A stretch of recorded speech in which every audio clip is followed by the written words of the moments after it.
Okay, good morning, everyone. Thank you so much. We just started recording right now. Once again, welcome everybody for our three-part series, Working Together in an Equitable Manner, Processes and Power.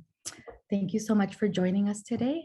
I am Claudia Cibaja, and my pronouns are she, her. I work here at Valor US. I'm one of the project coordinators, and I'm so happy to welcome you all today to our second part of our three-part series. Now I will be introducing you to our facilitators this morning, Sarah Orton and Marcela. Go. Thank you so much. Thank you so much, Claudia. I think we'll take it from here. So good morning, everyone. My name is Sarah Orton. I use she, her pronouns.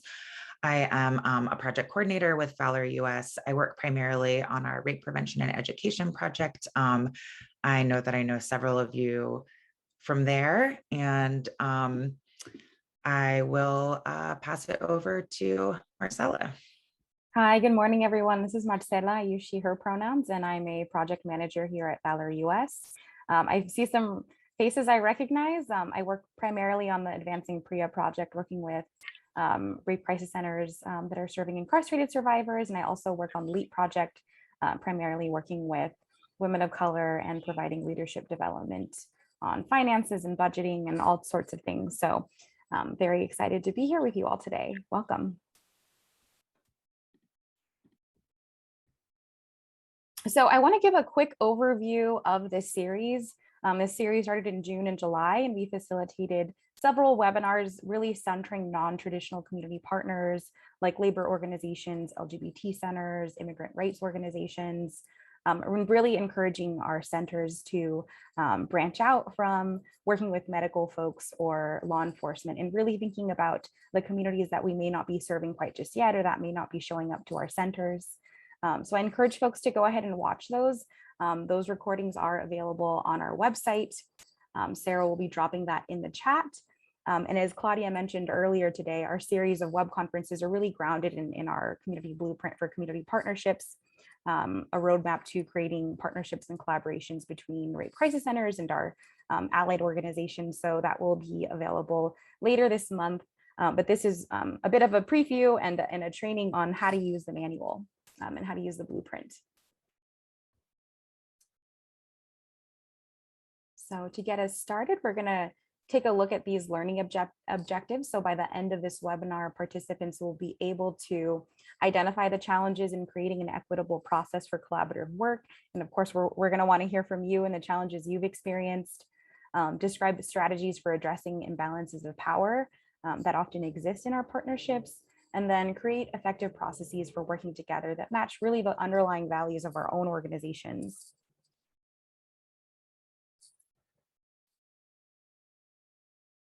So as you can imagine, some of the challenges that may arise from our collaborative work may arise from the historical issues in our collaborations with our community. So it's always important to learn from our past, even if we weren't even present at the time, right?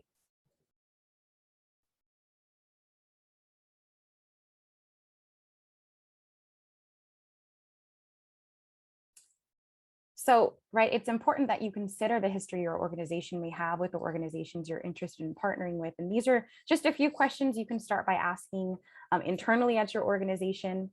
What is the history of collaboration in your organizations? You may, need to bring an elder in the community or someone who has been at your organization for several years to check in and see who your partner organizations have been. You'll also want to ask yourself, if you haven't worked with them, what are the barriers to working together now? Are there possibly historical, philosophical, economic barriers? Economic barriers sometimes look like one organization has more funding than the other. And so there can be capacity issues when working with each other. Some issues may arise from leadership or personality-driven conflict. You'll also want to be thinking about why, if you haven't worked together in the past, why is that? Has there been some sort of inequity that has hindered you from working with this organization? And in what way has the past affected the ability to work together today? Is it necessary to possibly work through a conflict that maybe occurred even prior to your tenure at the organization, before even collaborating on a project with each other?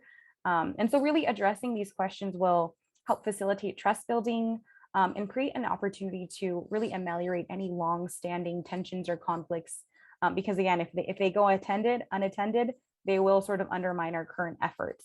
And again, even if you weren't present for the conflict or present for the challenges, sometimes those undergirding issues may blow up again. So we want to make sure that we have a plan to address that. I'll pass it on to Sarah to talk a little bit about handling conflict. Awesome. Thank you, Marcella. Conflict is one of my favorite things to talk about. I feel like I'm talking about conflict all of the time because conflict happens, right? And because we know that it happens, we're really going to advocate here to start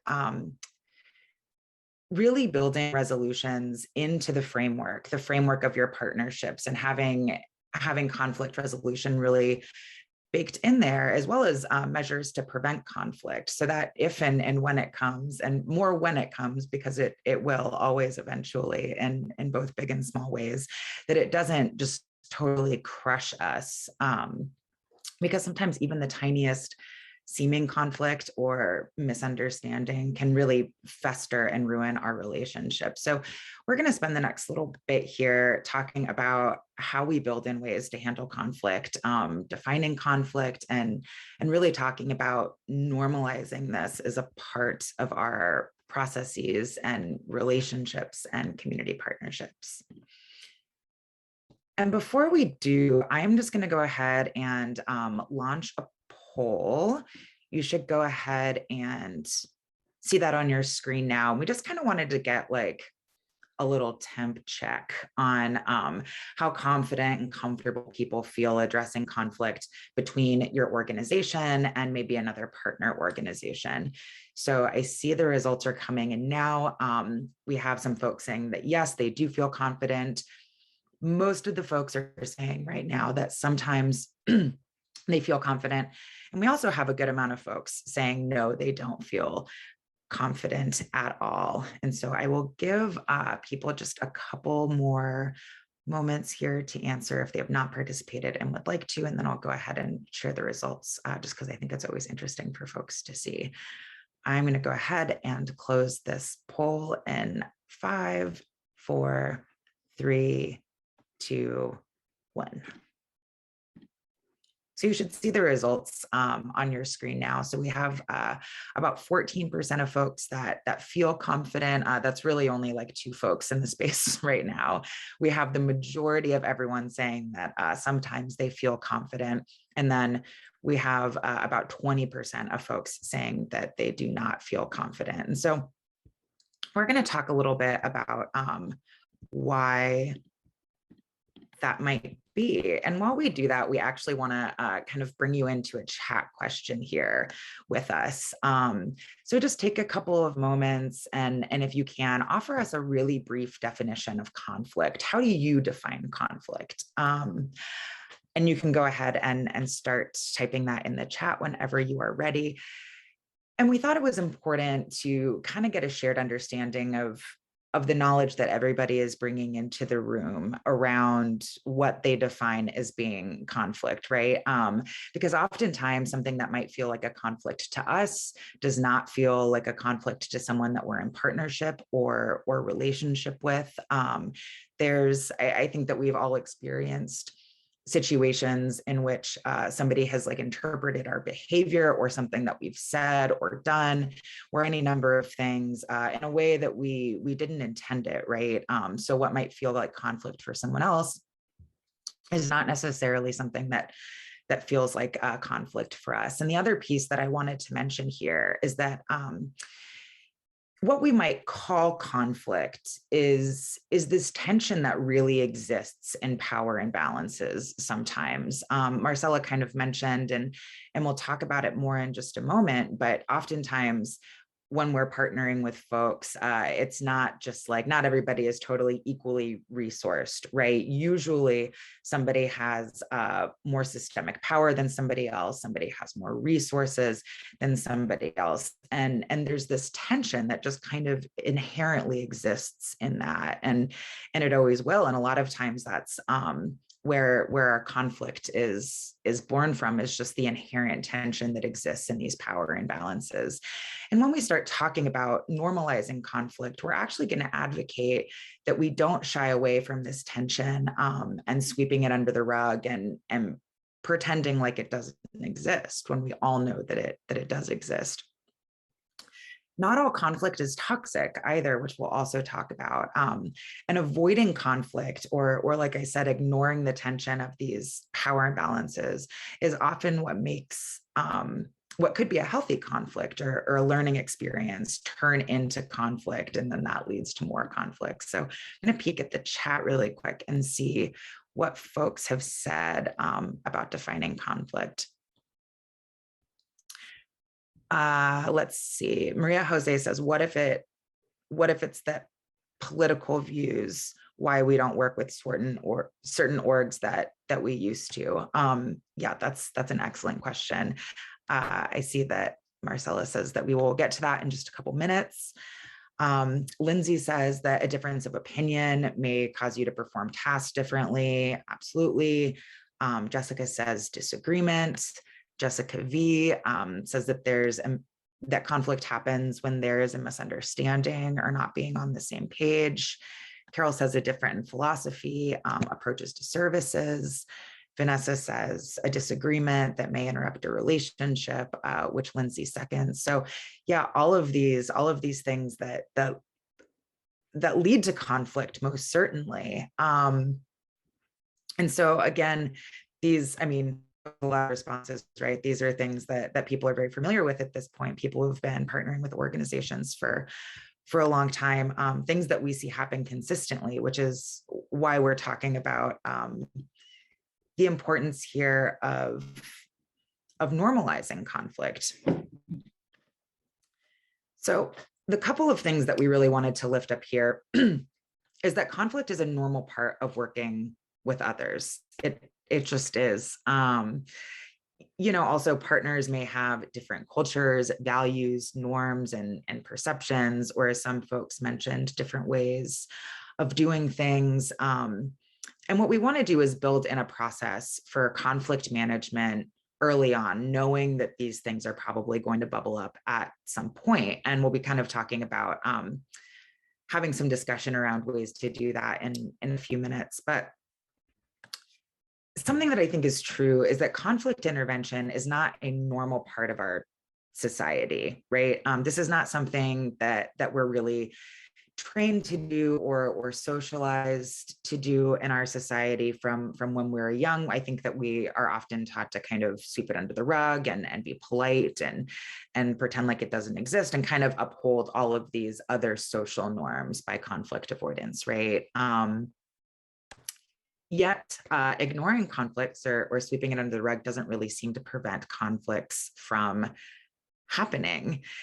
And we're going to look at a scenario in a bit to see how our perception and perspective really can lead to conflict if it's left unaddressed. And we're thinking here really what influences most the way that we perceive things, who we are as individuals and the individuals that make up an organization as part of a partnership.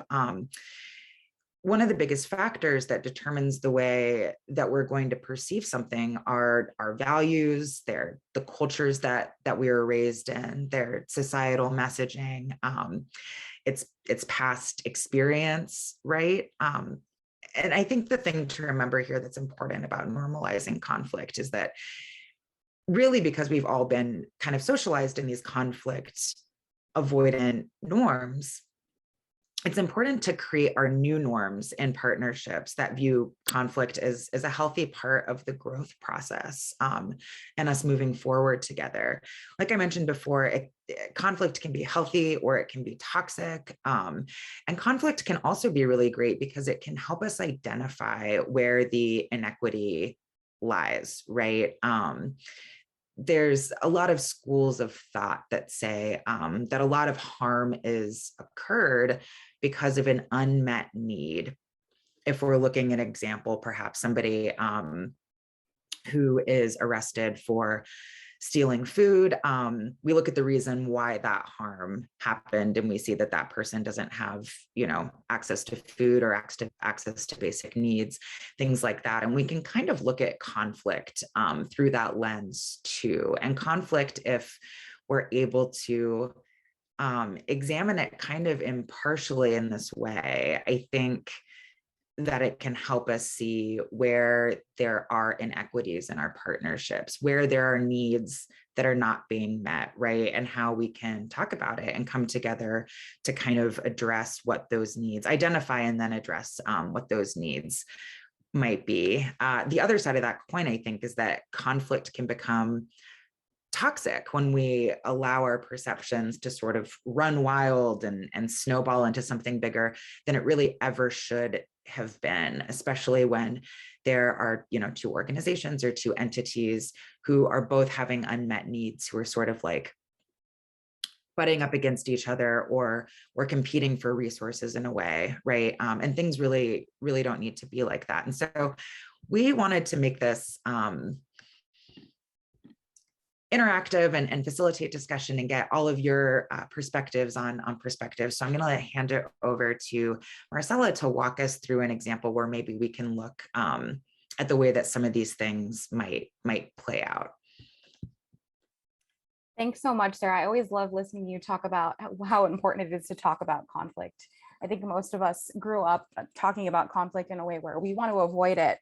We want to seem kind and nice. And so what does it look like to bring conflict management into our everyday lives? So let's start off with a scenario. And this is a scenario where I want folks to be thinking about what the problem areas are, what are the unmet needs that are coming up in these scenarios within each of the organizations, and how these challenges or misunderstandings may be tied to inequitable resources. And resources can include staff, it can include time, logistical resources, funding, training and education, anything really you can think of that helps you do your job well.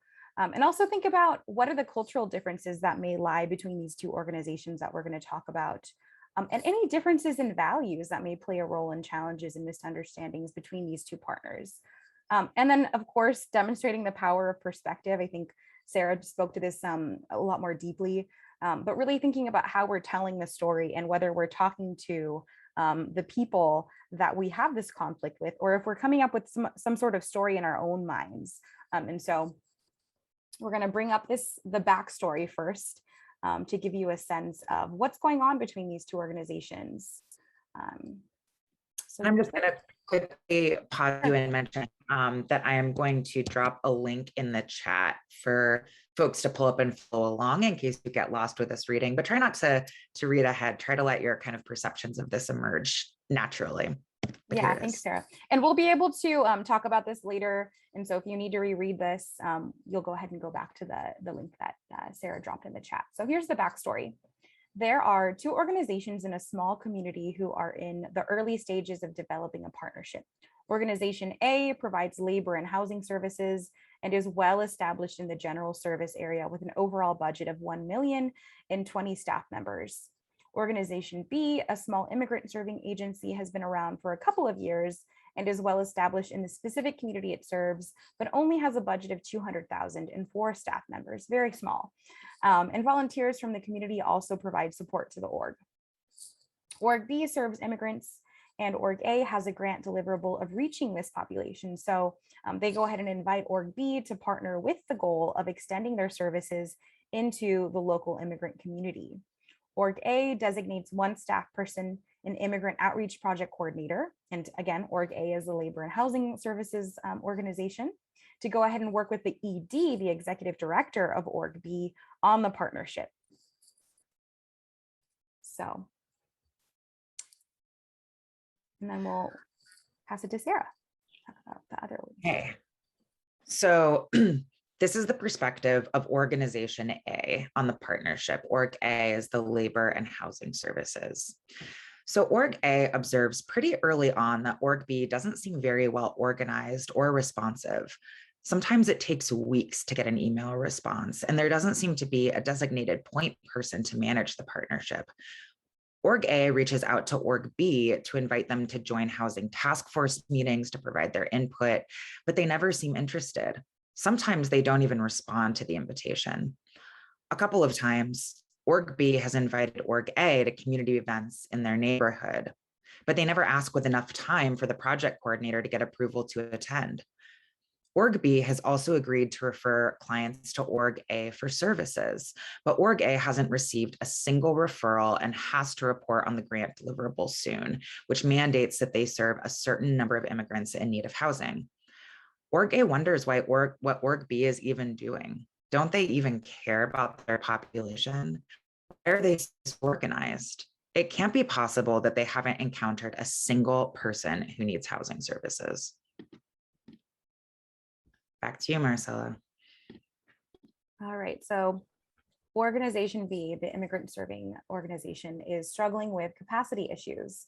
Several core volunteers are stepping back from their roles, fearing the ICE presence ramping up in their community. And with the increased workload, all staff are supporting every project that they can. Org B is very involved in their neighborhood community and has invited Org A to several events, as it's imperative for trust building if Org B is going to refer folks to Org A. Org A always responds that they have to get approval from their supervisor, which can take up to a week.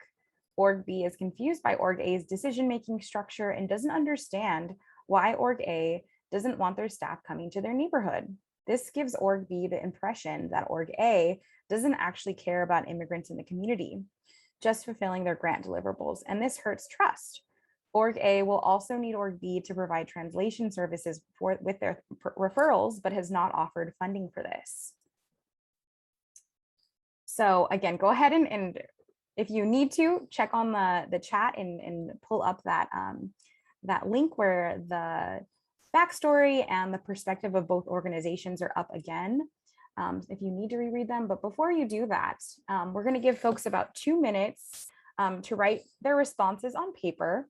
And so absolutely you can respond to all three, but given that we only have about 2 minutes, we've got to offer folks the opportunity to just answer one. So if your first letter of your name starts with A through H, go ahead and respond to the question, what are the problem areas? What's showing up? And if your name starts with the letter I through Q, then you'll go ahead and answer the question, what needs are being unmet by both organizations? If the first letter of your name starts with R through Z, you'll go ahead and answer what groundwork would have prevented this. Again, if you are having trouble choosing, you can go ahead and use that guidance, but of course, answer any of the questions that really come to mind for you.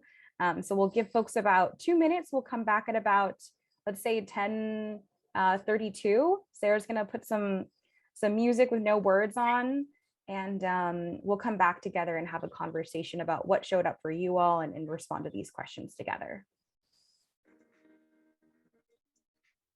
Let us know if you have any questions in the chat.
All right, so we are back at 10:32. How are folks on time? Have you had time to sort of process and reread and respond to one of the questions?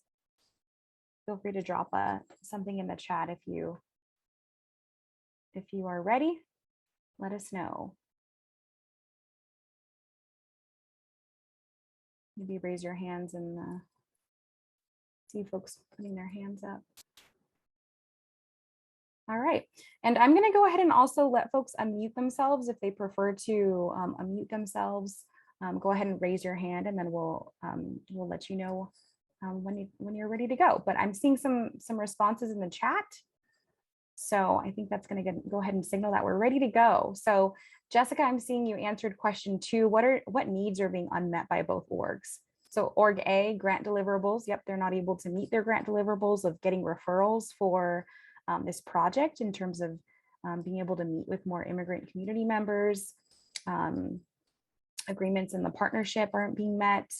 Org B feels like there's been sort of a lack of relationship building, right? I think when you first start working with an organization, it's really difficult to be able to provide referrals to them if you are really invested in this community. You've built relationships with them, and so you want to be able to trust the organization that you're partnering with, and really trust that they're going to provide services to your community members in such a way that they feel like their needs are being met, right? Org B definitely has limited capacity and resources. We see that their volunteers are moving back, their staff are having to do more work, they're taking on other projects, lack of funding for interpretation and translation services, right? This is something that comes up quite often if there is an immigrant serving community, an immigrant serving organization that their staff provides translation services, or that their staff just, they speak Spanish, they're bilingual staff. And so oftentimes there might be an expectation that they will go ahead and provide those translation services without compensation, right? And so that's a conversation that maybe needs to be had around, are we compensating our partners well? We noticed that in the backstory, there was no conversation about whether the immigrant serving community would be receiving any part of the grant that the labor organization was receiving. Alejandra says problem areas, communication, understanding the other agencies' inner workings. Absolutely. What is the governance structure within each of the organizations? How is one organization making decisions about attending events? Some folks sort of just see an event and they're able to go, while others may have to check in with their supervisors. Lisa Vargas says there's some problems seeing eye to eye, lack of communication and funds, open communication and understanding. Absolutely. Question 3, Maria Jose says both orgs should have established a clear contact person with authority to bring trust to the collaboration, right? So one organization is having the executive director be the contact person, which makes things pretty difficult, right? If we're having the executive director be the contact person, someone who is in an executive leadership role may not have the time necessarily to build the relationship, maybe like some line staff will. And the other organization, let's see, let's go back to that. What was there? What did we say here? Yep, the immigrant outreach project coordinator has already been designated for the labor organization. So it looks like because they had, did receive a grant, they were able to provide a position and include a position just solely for that project, while this other organization doesn't have that, right? They have their ED doing that work. Carol is saying poor communication. It seems that there was not a great deal of planning prior to the agreement as to roles and expectations. Absolutely, Carol. Folks kind of seem like they're not clear on what their roles and expectations are. Carol, you also have your hand up, so I'm going to check and see if you want to unmute yourself and say a little bit more about your comment.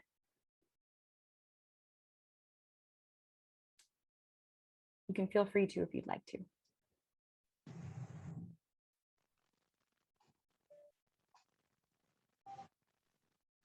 Hi, Carol. Hi. No, I'm sorry. I forgot to take my. Oh, that's okay. No worries. That's okay, Carol. I'll just keep reading your comment. Assumptions being made. Yes, absolutely. Assumes that because B does not show up to task force meetings that they're not interested, and no reaching out to problem solve. Absolutely. Yeah, you all really hit most of the issues that are coming up here. Any other folks want to unmute themselves or share a bit or expand on their point?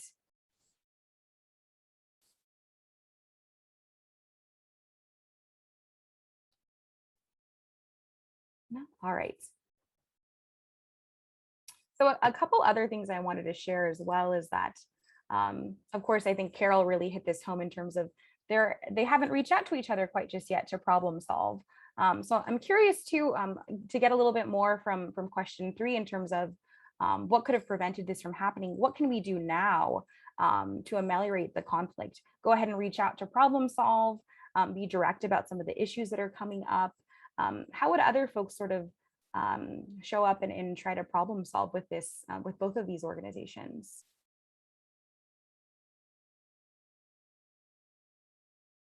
And again, feel free to unmute yourself or drop something in the chat there.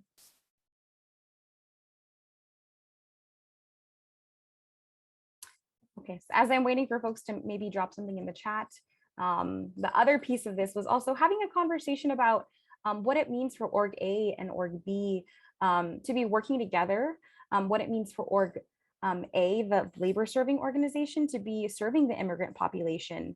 Have they had a conversation about what is their expertise and past experience serving immigrant folks? Do they possibly need additional training from Org B, and can Org B be compensated for that training? Absolutely, Carol. So TA, technical assistance to assist in bringing the two organizations together to discuss concerns and problem solve and clarify their roles. Jessica's saying discussing expectations and agreements of each organization, and what to do if these expectations aren't met. Absolutely. We often have our expectations, but what do we do when they aren't met? Often can be an uncomfortable conversation, but it gets even more uncomfortable when we avoid the conversation, right? All right, thank you so much. And I'm glad that a couple of folks mentioned that developing clear roles and responsibilities is a piece that is going to go ahead and help with avoiding conflict or preventing conflict or working through conflict, because that's the next section we're going to talk about in a second here. But before we get there, I'm going to pass it on to Sarah as well. Awesome, thank you. So we just kind of, before we moved into talking to developing clear roles and responsibilities, we just wanted to share this tool that I think folks have probably seen and utilized in different ways and in different spaces. It's called the ladder of inference. But I saw this version. I went to a training a few years ago called Facilitative Leadership for Social Change, where they talked a lot about partnerships in social change movements. And this was something, part of that training that always kind of stuck with me and helped me to check some of my own perceptions and assumptions that I was making that I wasn't even aware of in my partnerships and relationships. So as a model, the ladder of inference describes kind of the flow of how humans process information that informs what our behavior and actions are going to be. Our capacity to work with others and to make decisions and take action is affected by the way that we kind of cherry pick data, the way that we select and make sense of data. And these choices are often unconscious, and they can cause conflict and they can damage relationships kind of based on the data that we're selecting and what meaning we're assigning to that data. So applying the ladder of inference allows us to expose the underlying assumptions and self-generating belief systems that we hold on to. And it allows, I think, for more honest and open and direct communication. This leads to decision-making and actions that are based on valid information, which is important, right? So I'm going to use an example to talk through this with you all, but as you walk yourself down the ladder, it's helpful to ask questions that expose the underlying assumptions that inform the choices that you made or the way that you feel about someone. And So these on the slide here are just some examples of questions that you can ask yourself at each rung of the ladder. But before we get there, I'm going to kind of give a real life example of how it works. So we'll start with pool of experiences. That's kind of the unbiased data, just the thing that is true. So in this example, we'll say Sarah has been late to 3 of the last 10 meetings of a group project that we're doing. I've been late to 3 of the last 10 meetings. The data that we might select from that pool of experiences are Sarah's late to a meeting again. Sarah's always late to meetings. Then the meaning that we add to that are based on our own values and perceptions and experiences and just the way that we see the world. So the meaning that we add to that might be, well, people show up late to things when those things are an afterthought or they're not important or a priority. People don't show up late to things when they're important. From there, we adopt beliefs and draw conclusions, which might look like, we're all working so hard on this project, and this is just obviously not something that's a priority to Sarah, even though we're all just working super hard on it. And then from there, we might take an action based on kind of this whole process that we've been through already. And the action might look like removing Sarah from the project email thread, because obviously, she doesn't care about it. Obviously, she can't be bothered to get to meetings on time, right?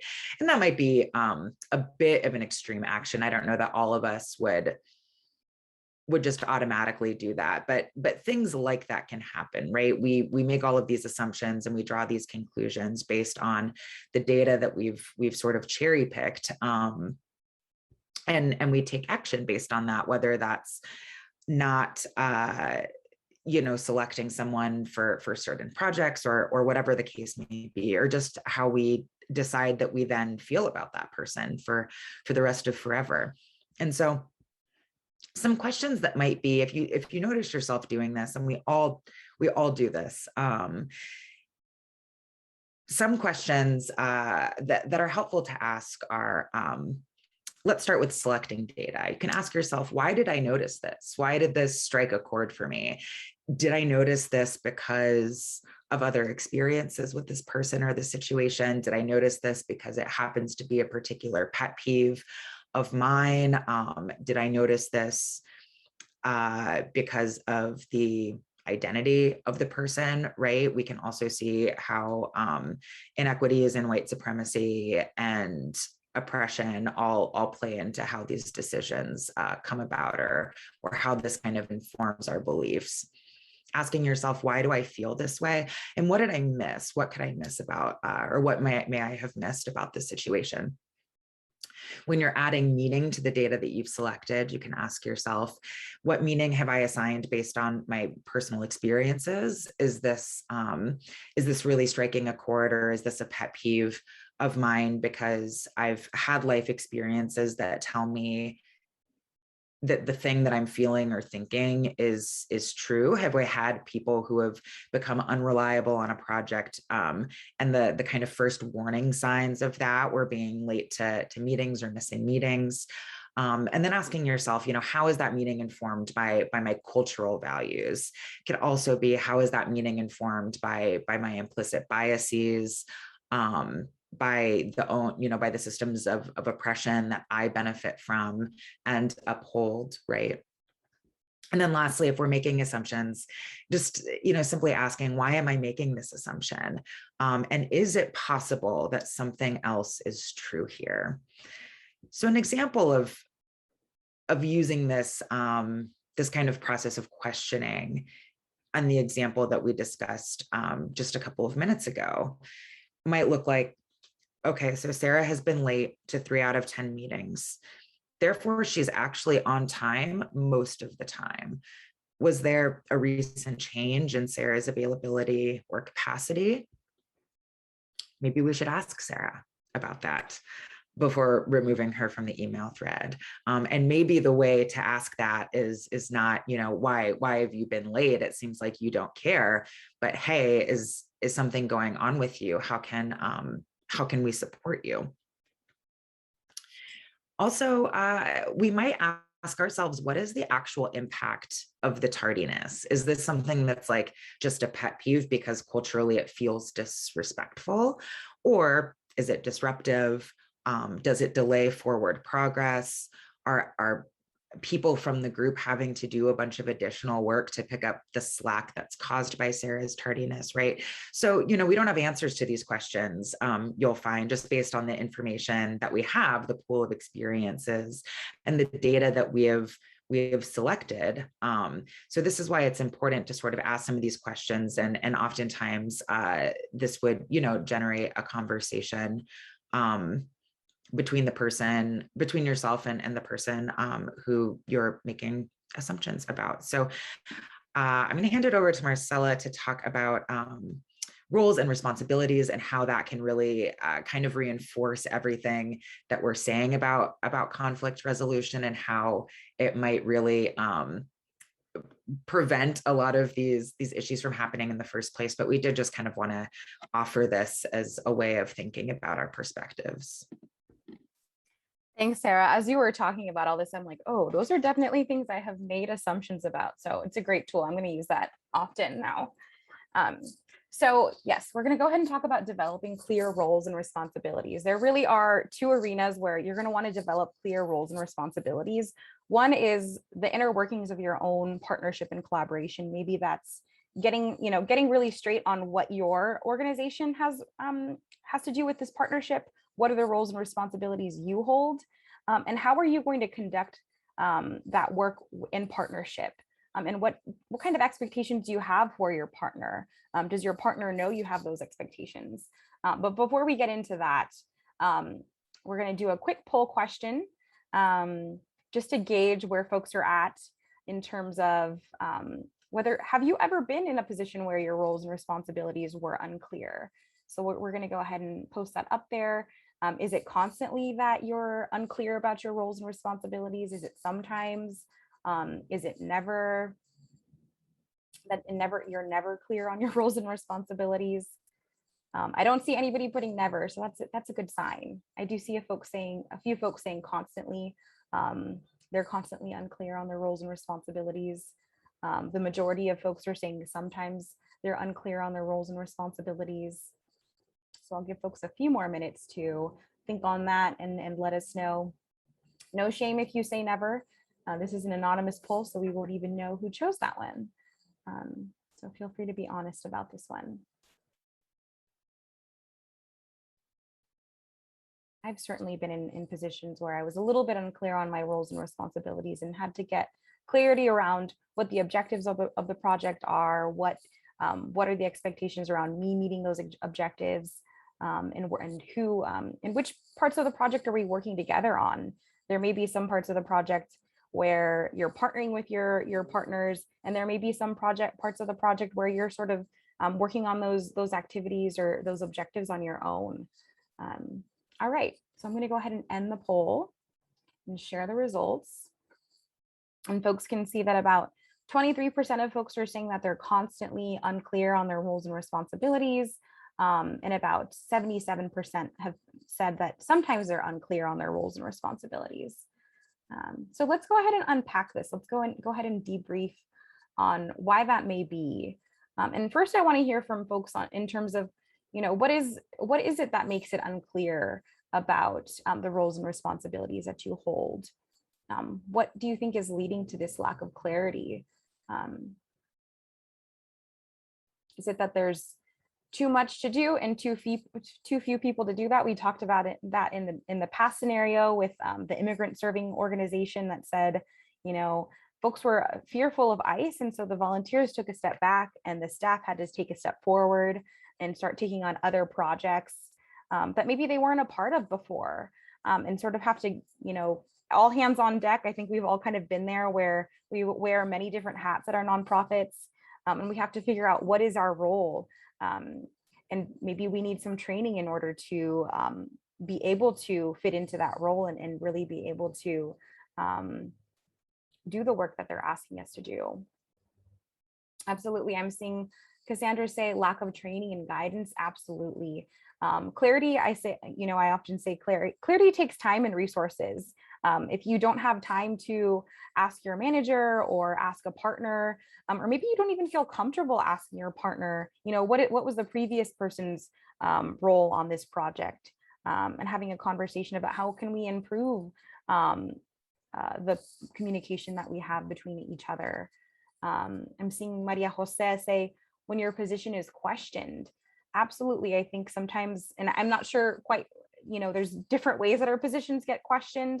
Maria, if you want to expand a little bit about how your position has been questioned in the past.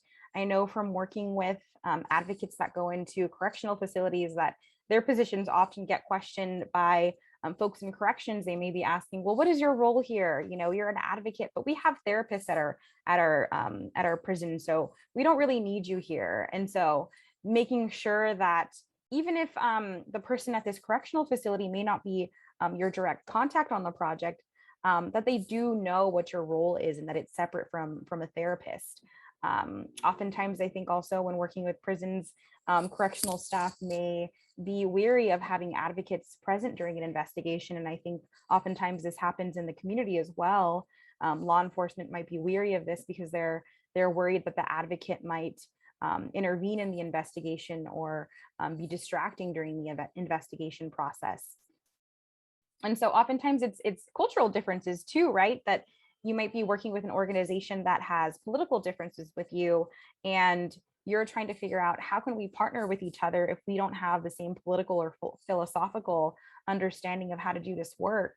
And oftentimes we don't necessarily have time to talk about that at the beginning of the project, or we think that we don't have time. But if we don't make time at the beginning of the project to, for example, talk about how do we implement sexual assault prevention in our specific communities with our partners, then later down the road, we're having conversations about what that looks like and having disagreements when we could have had that conversation to begin with and start to really meet people where they're at. Let's see, again, non-transparent decision making. I think oftentimes when we don't have a specific way to make decisions, or maybe one organization has a very formal process of making decisions and the other organization does not, are we bringing each other in to these conversations with each other, or is one person just sort of making decisions and then everybody else gets told what the decision was and may not have an understanding of why that decision was made? And maybe people start to feel like they're not part of the partnership. Their perspective and their ideas aren't being valued.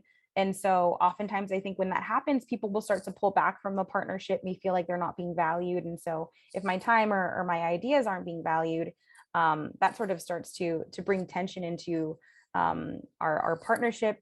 And we start to see those power imbalances, right? When someone else is making those decisions and we're not part of that decision-making process. Yeah, thank you folks for sharing a bit about that.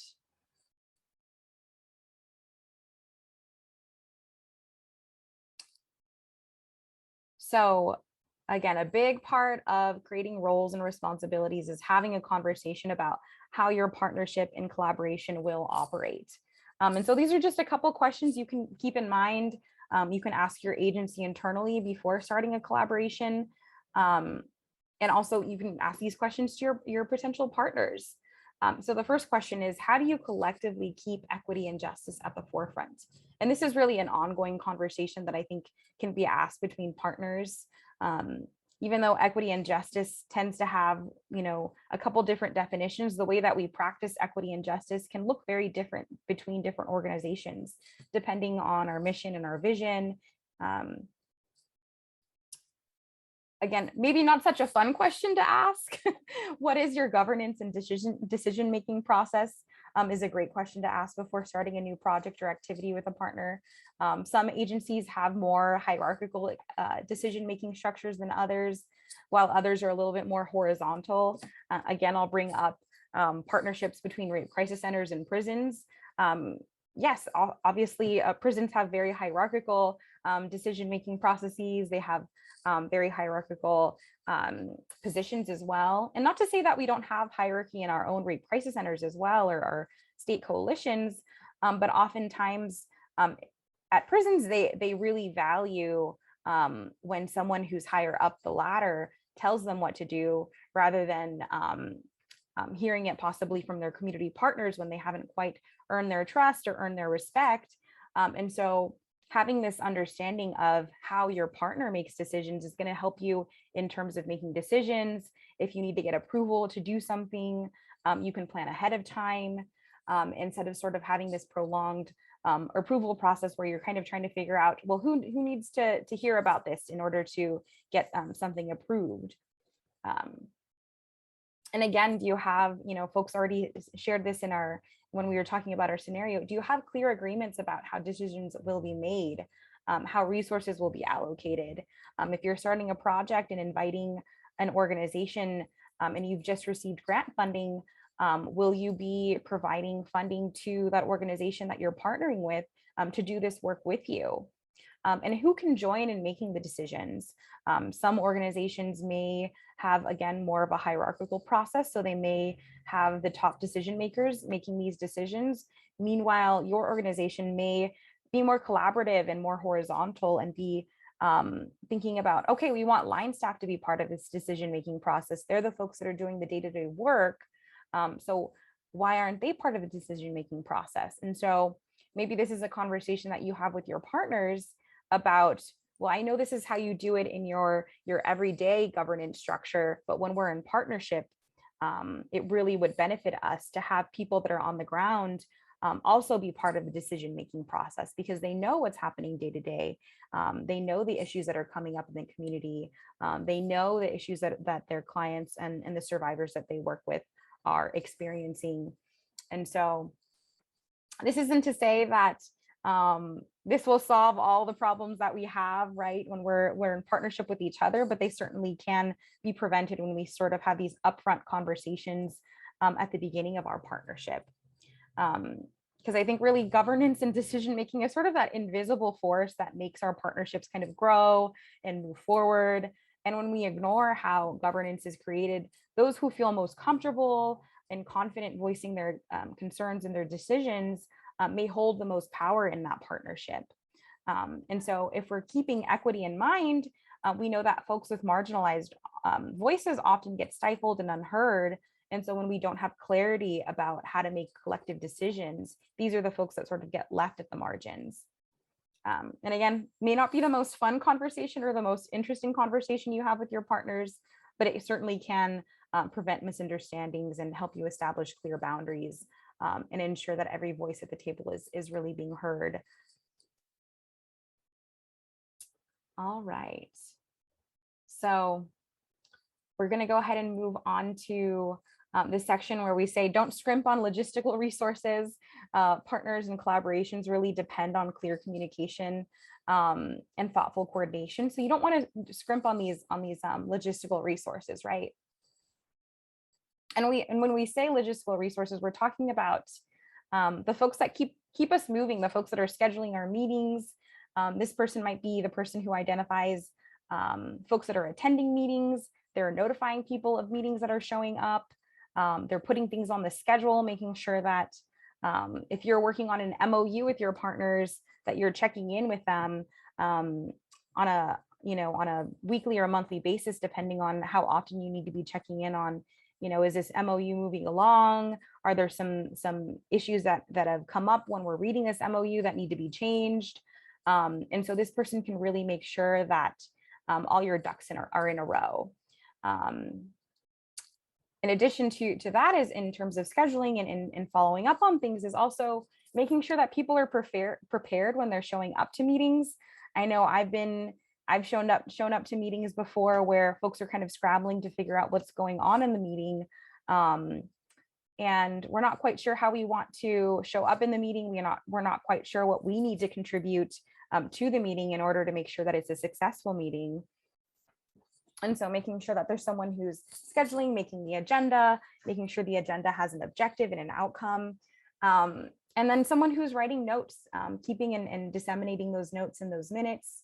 And again, responding to any sort of inquiries, like going back to that scenario and hearing the frustration from one organization that they were inviting the organization to come to community events and they weren't coming. And so having a conversation about that. And let's talk a little bit about what happens when responsibilities aren't clearly assigned, right?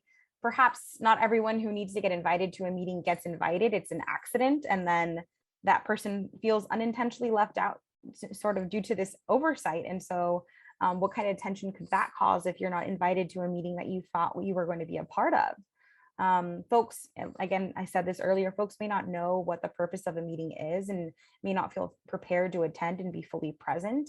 And so when we have someone who sort of holds these responsibilities, keeps our head on straight, when we have other, crisis calls or we're meeting with clients or we're meeting with partners, we have this one person who's keeping our head on straight and lets us know where we're at in the project. And I'll pass it to Sarah to talk about planning meetings, the skeleton that we can use. Thank you. Yeah, I think that this is so important because in such an issue of equity, because when roles and responsibilities are not clear inside of meetings, for example, like what we're about to talk about, is oftentimes the people who can kind of who feel like comfortable to come forward in the chaos of disorganization, who will kind of just like pick things up and run with it, are the people that have more dominant and privileged identities, right?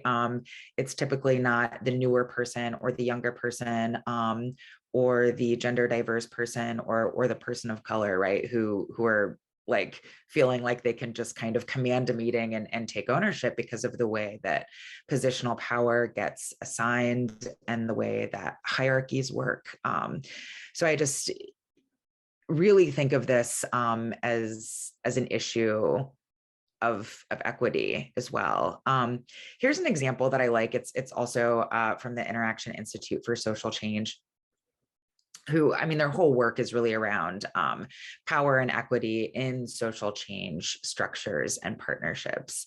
And the first time that I saw this, I was like, I've been planning and leading meetings for years and years. And now this is just something that I use all the time because I think it's really helpful and make things just feel so much more productive and make everybody feel really clear about their roles and their purpose and what everybody is going to achieve. I think especially in a partnership where people are not necessarily like required to attend or required to be responsible for certain outcomes.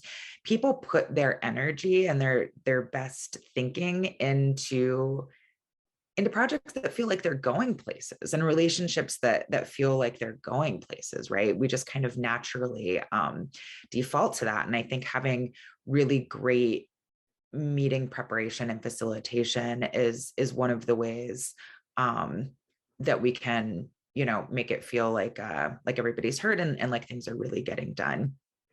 So considering your agenda or meeting structure before scheduling your meeting is a super, super crucial logistic component. And it often gets overlooked, especially the way that Zoom is these days and how many meetings that we have. I've heard some sources say that to have a really great meeting is that you should spend as much time preparing for the meeting as the meeting is long. So if you're scheduling a 90-minute meeting, then 90 minutes of prep should go into the meeting. And with resources and time and the way that things go, I'm fully aware that this is not usually possible, but it's something to strive for, I think, and something that always kind of stuck with me. But even if you don't have that amount of time to dedicate to planning, I think that there are some things that you can ask yourself before getting started and as you're creating the agenda.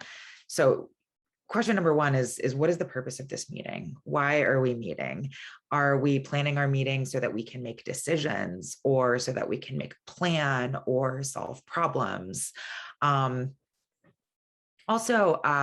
is it is it information oriented or goal oriented, right? Like is our, oh, I'm sorry, I meant to say action oriented or info oriented. So is the purpose to socialize or to inform or to report on something? So just kind of thinking through those things.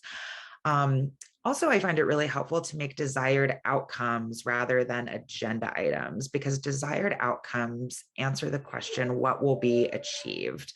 What will we be walking away with as a product of this meeting? So desired outcomes look like, by the end of the meeting, we will have a list of action steps for blah, blah, blah. We will have a timeline for X, Y, and Z, right? And there's two types of desired outcomes. There's products, which are lists, which are concrete things that we'll have, or there's knowledge, which is an awareness of. So by the end of the meeting, we will have a shared understanding of the project goals and objectives. We will have a clear understanding of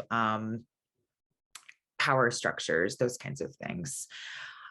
3 is stakeholder analysis. This is just kind of simply like, who has skin in the game? What do people who are a part of this meeting care about? What do each one of these people see as a win based on what I know about their personalities, about their positionality and identities, and their place in the project, right? What does each person in this meeting see as a win for them? Then we have decision making. Who will make the decisions? That's really important to be clear about, is the levels of ownership and involvement that exist in the project. And we won't get too into it, but there's a couple different ways that decision making happens. There's decide and announce. That's usually where one person at the top of the hierarchy makes a decision and they announce that that is what the decision is going to be. There's also decision making that happens from gathering input from individuals, and then somebody makes an executive decision based on that input. There's also gathering input from the group as a whole, so facilitating a conversation and then arriving at a decision. And then there's also consensus based, where really no one person is in charge of decision making. All decisions must be made by consensus, where everybody is in agreement. So just being really clear about those things, obviously on a larger kind of structural way, but also just in each meeting, how are decisions going to get made? And then lastly, there are meeting roles. Some examples of meeting roles include a facilitator who keeps people on track and moving through the agenda. Sometimes a facilitator is neutral and sometimes they have skin in the game. It just depends. There is the leader, the person who called the meeting, who wanted to have the meeting in the first place, and they will likely do the prep and the follow-up, answering the questions that we have here before us. And then there's a group member, obviously, they contribute, they make commitments. What do the group members do? How will they get engaged? And then a recorder is another common meeting role, where that person can take notes and capture action steps, which is really important. So we just kind of wanted to share that as a tool of the way that really productive meetings with really clear roles and responsibilities can feel. So I am going to pass it back over to Marcella. And then if you have any questions or comments about that, as always, you can feel free to drop that in the chat and I can respond to there. Thanks so much, Sarah. So as we've been talking about, onboarding and training is incredibly important in our field. I think in a field where turnover is incredibly high, the importance of onboarding and training really can't be overstated. Having sort of a clear onboarding process is going to help folks get acclimated to how things work in your organization, in your partnership, in your collaboration, having a sense of who the key stakeholders are, having a good sense of what the objectives are, where you're at in terms of meeting those objectives. I think it can be super confusing for someone who's new, a new staff or a new volunteer, to try to jump in and figure out what's going on without any sort of context or history of the collaboration or sort of orientation to the project itself. And so really being able to bring this new staff member into the program goals, the structure and the processes, and make sure that we all have a shared understanding of what those goals and those structures and their processes are, is really going to be vital to, again, creating an equitable contribution and true collaboration. When folks, again, if they're unclear about what's going on, they're not necessarily going to feel confident in contributing to the project. And so really being able to build folks' confidence with onboarding and training and understanding what our goals are, what our philosophy is at our organization, what we can and cannot do in our collaboration is going to be important. You'll go ahead and ask yourself, what do new participants need to know when maybe you were new at some point and there were a few things you didn't know when you started? How can you make sure that that's part of the onboarding process for the new staff or the new volunteer? Again, you'll want to ensure that all of your training that's provided is provided in a high quality training manner. Make sure that you have high quality trainers. You're notifying potential participants to be invited, making sure that all logistical arrangements are made, tracking attendance of the folks that are showing up for your grant deliverables, but also to have a good sense of who has participated in training and who needs to get retrained. Making contingency plans for retraining in case any sort of participant turnover. If training is virtual or can be recorded, someone needs to be sort of in charge of making sure that recording is available to your staff if someone isn't able to make it, and have it sort of available in a Google Drive or wherever it is that your system works, and you're keeping all of your trainings. And making sure that everyone has access to those trainings, right? Someone also may need to find an appropriate place to house those trainings. Maybe you don't already have sort of a centralized place, and so maybe that someone is tasked with finding what the best place is to place those trainings.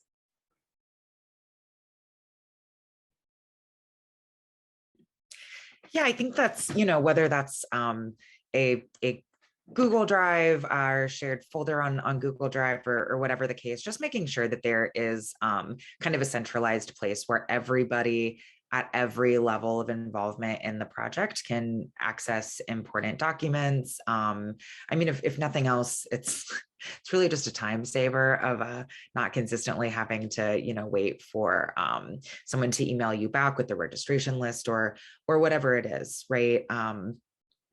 So just making sure that everybody has equal access to those kinds of things. Also, coordinating outreach efforts is really important, developing a plan for that. Again, talking through like how you run meetings and other logistics, making sure that everybody's kind of aware of each other's activities too, is really important. And then making sure that somebody, is tracking outcome measures and grant requirements, and, who's going to be doing that. And even if there's not a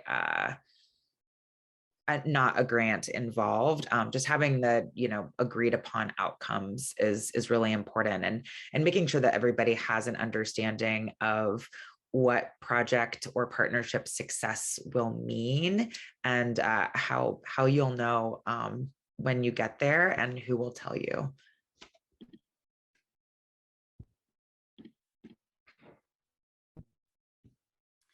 So a big part of this blueprint is talking about our values. And so what does it mean to match your process to your values as you're, sort of working toward a more equitable community or partnership or collaboration? You'll want to make sure that your partnership and collaboration process reflects diversity, equity, inclusion, justice, and as the core values of that project, right? And so this cannot be, sort of a matter of optics. It's important to sort of avoid tokenization when we're talking about these issues, and really talk about what does it look like to match our values when we're working in collaboration. And so I do have a question here for the chat. What can you do to ensure your partnerships align with the values of your organization? And I think this sort of brings up again Maria Jose's question around a partner having political differences with your organization. And so what can we do to ensure that our partnerships align with the values of our organizations? Oftentimes our partnerships have differing values, but that doesn't mean that we can't come to a shared agreement around the values that we uphold within our partnerships or our collaborations. So I'll let folks kind of think about this and let your kind of brains think about what this looks like. What can you do to ensure your partnership aligns with the values of your organization? So as I'm waiting for folks to drop some comments in the chat, I'll share a little bit about the Advancing PREA project. Oftentimes it comes up with our correctional partners that maybe our values don't necessarily align. Their priority may be to make sure that the prison is safe and secure. And while that is also something that we also emphasize, because ultimately we want to make sure that sexual violence does not exist in prisons, it often those disagreements still come up. And so we have to oftentimes find ways to talk about safety and security that reflects our own values. And so sort of learning the culture of that organization or that institution and figuring out where are the shared values. And maybe it's that we do have shared values, but the way that we put those things into practice may not match up.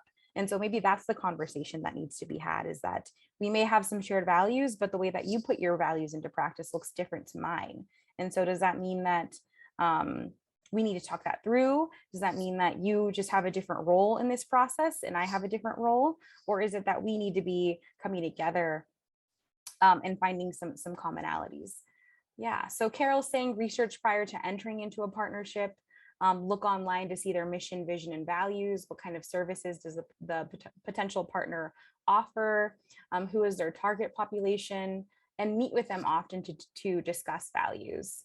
Absolutely. Jessica saying identify goals and outcomes of partnerships and if it aligns with our work. Absolutely. So there may be some times when we're thinking about partnering with an organization and our values and our mission don't align. And so do we have to make the decision that we find another organization to partner with? Jessica added another comment in the chat. And if it can be a reciprocal partnership, not just one-sided. Absolutely. A couple of things that you might find in the community blueprint in terms of having conversations about our values is that folks that are most impacted by the issues that we're talking about, maybe it's sexual violence, maybe it's immigration and deportation, maybe it's incarceration. We want to make sure that folks are being meaningfully engaged in how we set up this partnership, the maybe even the objectives and the outcomes of the partnership. And so we're not just including service providers, but we're also including the folks that that we're serving as well. We want to make sure that we're including folks that have institutional power as well, and folks that are in the community that may not hold the same institutional power that we do. So I'm going to go to the next slide because I think I'm actually skipping ahead to some of the responses that might be in the community blueprint. Sorry about that, Sarah. That's your slide. No, it's all good. I think I just noticed that these slide bullet points were in our notes from before, so that's funny. Yes, so as Marcella was saying, really important to make your partnership representational. We wanted to include a few quick things of what that looks like. Obviously, including those affected by the issue and not just service providers. Sexual assault is interesting because many of us who are professionals working in this field are also survivors. So we kind of have those dual roles going. But for this, I mean, we're really talking about, folks that don't have a lot of institutional power, who are impacted by whatever the issue is that you're trying to address, whether that be issues that are facing a certain population or community. Find those people and invite them to the table and pay them for their time. That's super important. As we came back to, or if we go back to our scenario example, one of the things that was in there is that Org B, the immigrant serving organization, is being invited to come kind of give their expertise on these housing task force meetings. But really, who stands to benefit from that the most, especially with the limited time and resources that Org B has. So just things to think about. Also, creating policy change and systems change and partnerships can be really awesome. Aligned goals can be a really good place for folks to work together, because we see those changes really being the most effective with the greatest ability to move forward when there are strength in numbers and a lot of different representation from the community. Addressing social justice issues, particularly with your systems partners, that really is a place for us to lean into our own values as a movement in the work that we do, and base your process on experience and research. And I think we are going to go ahead and move into a couple of different action steps that we wanted to close with today. So I think, Marcella, you are going to start us off on talking through some of these and examples. Yeah, so the first one is do your research. And I know folks have already sort of dropped that in the chat and have said that you've benefited from doing research on the organization. You can look online and read their mission, vision, and values, but sometimes research is also getting educated from your community and figuring out if you have any clients or any community members that have interacted with that organization and have a sense of whether their mission, vision, and values really match with the way that they serve their clients. Oftentimes, I think we can hear from community members, this organization was really helpful to me and this organization was not. I often got feedback from my own clients back when I was at an agency when they would say, well, this organization has told me that they don't serve immigrants or folks that are undocumented. And so that, for me, I keep that in mind when I start to give referrals, when I start thinking about, finding partners. If this organization may not be well trained on working with immigrants or working with incarcerated folks, is that a referral that I really want to be sharing with folks? Another part of this training and education too is for ourselves, right? I think in our field, it really behooves us to be lifelong learners. Terminology is always changing, whether that's around gender or race. And so we want to be able to make sure that we're really reading the up and coming research, speaking to community members about race, speaking to community members about what justice looks like. I know that most recently we've had conversations about, the movement's reckoning with law enforcement. And so having conversations with our community members about, law enforcement and whether they'd like to work with law enforcement or not. So getting educated doesn't always have to be reading articles, but sometimes it's talking to our community members too. Yeah, absolutely. And then, for taking action, that really is the opportunity to move from the research and interpersonal work that we need to do into taking action to do things like check our underlying assumptions that we're making about community members and partnership organizations, kind of going back to the ladder of inference.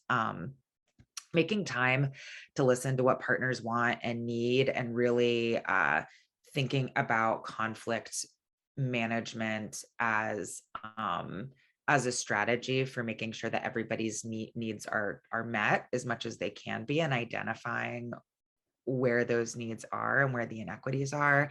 Be on the ground, go out into the community.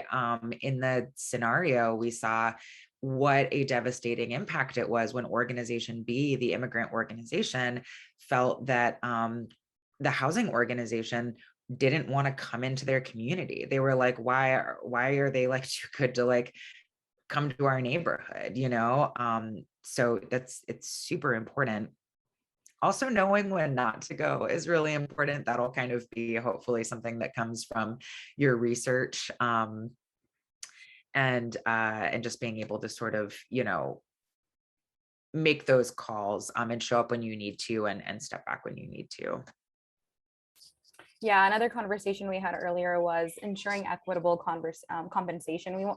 When we're providing resources, we want to make sure we're not asking people to do things for free, especially thinking about the level of service we're asking. If we're asking someone to translate something for us, is that really something we're going to expect them to do for free?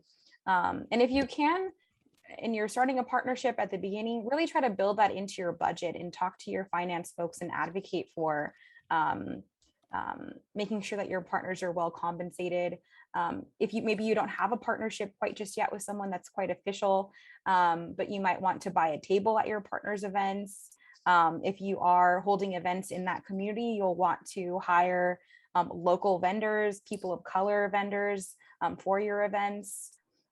Any way that you can sort of just redistribute those funds to people in the community is really going to be beneficial and really build trust I think it can be taboo to talk about funding, but I think it's a way to show that you're valuing the community and you're valuing the partnership. You'll want to, if you're inviting folks to be on committees and provide their professional and personal experiential knowledge, you want to make sure that you're valuing them by paying them if you can. And again, paying for interpreters and paying for translators. We can't just sort of say that we're making sure that those things are available to our community when we're not also compensating the professionals that provide those services. Yeah, and I think that that's part of, using your privilege with discernment as well, taking that a step further and introducing communities of color led organizations to your donors, your funders, your volunteers, kind of helping share some of those resources. And, like we talked about, recognizing when to move up and when to move back, and be okay with missing out maybe on some meetings and events, be okay with, maybe needing to turn down some funding opportunities even. Another piece is speaking up on issues that affect your partner organizations and the communities that they serve, even if they're not present. We want to show that we're going to show up for folks even when our partners aren't around. And being consistent is so key, I think. Only take on as much as you can do and make promises that that you can keep. The thing about trust and inconsistency is that, inconsistency breaks trust, and trust takes forever to build and can be shattered in an instant. So something to keep in mind, to only commit to things when you can consistently do them. And last but not least, volunteer to do those mundane activities too. Doing this sort of behind the scenes work, maybe taking notes for a meeting or sitting and tabling and getting to know your partner in that way. So not all of it's going to be fun. All right. So we're going to go ahead and wrap it up with one of the quotes that you'll probably see in the community blueprint once it's out. And we wanted to go ahead and end on this note in terms of challenging individualist thinking and embracing the collective. And this is from a crisis counselor at the Bay Area, sexual assault at Baywar. I'm forgetting now their full name, but she says, ask for help, say when something isn't working, don't try to be perfect, think of survivors only all the time, and get rid of individualist thinking. Ask for help, ask for community, and admit it when you're overwhelmed and talk about it. So we're going to go ahead and wrap this up. I can't believe it's already 11:30. Yes, Bay Area Women Against Rape. Thank you so much, Lacey. So we're going to go ahead and wrap it up and remind you all that we do have our last of the series, part 3, Community Blueprint, Sectors and Sector-Specific Resources, on Thursday, September 2nd. And then we have our monolingual version in Spanish, Proyecto Comunitario, Sectores y Recursos Específicos del Sector. So that'll be on September 9th. And so we will go ahead and drop the links to register for those sessions, as well as a survey to go ahead and give us feedback on this session. I appreciate you all for joining us and for getting involved and asking us questions. If folks have any other questions, feel free to reach out to us. I will drop my email in the chat.